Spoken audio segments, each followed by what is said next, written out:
বন্ধুরা, একটা সত্যি কথা বলবো। আমরা অনেকেই জীবনে এমন ব্রেক নিই কখনো যে হয়তো ভাবি একটু রেস্ট নেব, আর সেই রেস্ট চলে যায় 6 মাস। তারপর সেই 6 মাস হয়ে যায় 6 বছর। আর তখন মনে হয় আমি তো জীবনের ট্রেনে চড়তেই ভুলে গেছি, আর বাকিরা ডেস্টিনেশনে পৌঁছে গিয়ে সেলফি তুলে ফেলছে।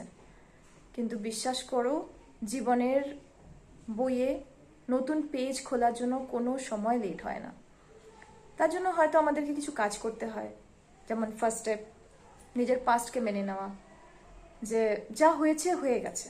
একদমই যেন না হয় যে আহারে আমি যদি এই চাকরিটা ছাড়তামই না, বা ওই সময় যদি আমি পড়াশোনাটা করতাম। এসব ভেবে আর লাভ নেই। পাস্ট নিয়ে বসে কাঁদতে থাকলে সামনে আর এগোনো যাবে না। হ্যাঁ, হয়তো আমার কিছু বন্ধু ওই সময় ক্যারিয়ার বানিয়ে ফেললো, আর আমি তখন পুরো ঘুমের রাজ্যে। কিন্তু একটা কথা মনে রাখতে হবে, লাইফটা একটা ম্যারাথনের মতো। আমি একটু লেট হলামই বা, কিন্তু শেষ লাইনটা এখনো খোলা আছে। নাম্বার 2, ছোট্ট ছোট্ট করে শুরু করতে হবে। নতুন করে শুরু করা মানে একদিনে তো কেউ সুপারম্যান হয়ে যায় না। আজকে ঠিক করলাম যে কালকে সকালে আমি 10 কিলোমিটার দৌড়াবো, ওটা কিছুতেই হবে না। বরং প্রতিদিন ছোট্ট ছোট্ট কিছু দিয়ে শুরু করতে হবে। যেমন আমি 15 মিনিটস নতুন কিছু শিখলাম, 20 মিনিট হাঁটলাম, একটা বই পড়া শুরু করলাম।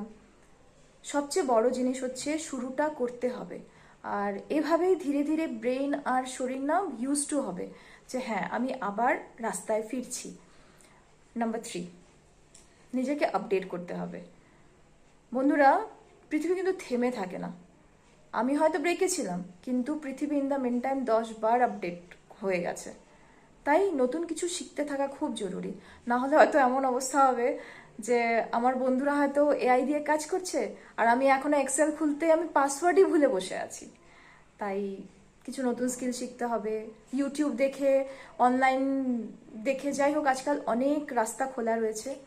যে ইউটিউবে নতুন কিছু শিখলাম, অনলাইন কিছু কোর্স নিলাম, নতুন কিছু ল্যাঙ্গুয়েজ শিখলাম, যা পারা যায়। কারণ শেখা মানেই, নলেজ মানেই আমার জীবনের একটা নতুন পাসওয়ার্ড।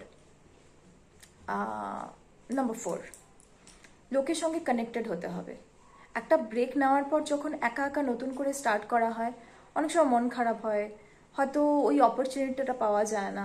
তাই বন্ধুদের সাথে কোনো নতুন গ্রুপ জয়েন করলাম, নতুন লোকদের সাথে মিশলাম। নেটওয়ার্ক মানে শুধু মোবাইল নেটওয়ার্ক না, আসল নেটওয়ার্ক মানে যত মানুষের সঙ্গে কানেক্টেড হবে তত সুযোগ আসবে।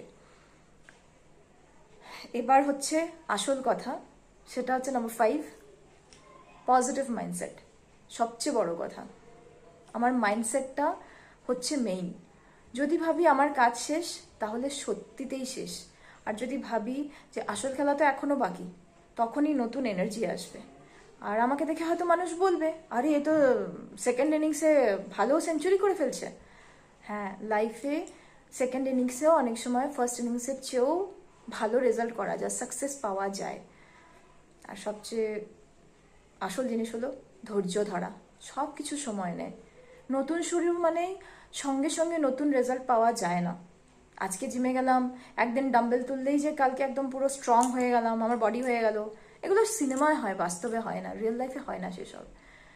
মন ও শরীরকে না নতুন জীবনে অভ্যস্ত হতে দিতে সময় লাগে। তাই ধৈর্য ধরো, লেগে থাকো, ছোট ছোট সাকসেসগুলোকে এনজয় করো। সাকসেসগুলো ধীরে ধীরেই গড়বে, যেটা আসল বড় সাকসেস ওটা ধীরে ধীরেই গড়বে।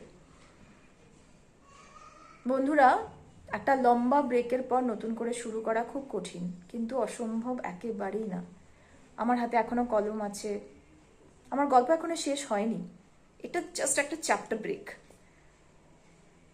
যাই হোক, এতক্ষণ ধরে শোনার জন্য ধন্যবাদ। একটা কথা আমি বলতে চাইবো শেষ করার সময়, যে একটা লম্বা ব্রেক নেওয়ার পর শুরু করা মানে একটা নতুন জন্ম নেওয়ার মতো। তাই নিজেকে দোষ না দিয়ে বরং হাসি মুখে অ্যাকসেপ্ট করো, হাসি মুখে বলো যে চলো আবার শুরু করছি। আর হ্যাঁ, এগুলো সব আমার নিজের পার্সোনাল লাইফের এক্সপিরিয়েন্স, আমি জাস্ট এটা শেয়ার করলাম তোমাদের সাথে। তো চলো, এই ভিডিওটা আজকে আমি এখানেই শেষ করছি। আর সবাই মিলে একজন একজনকে ইন্সপায়ার করে যাই।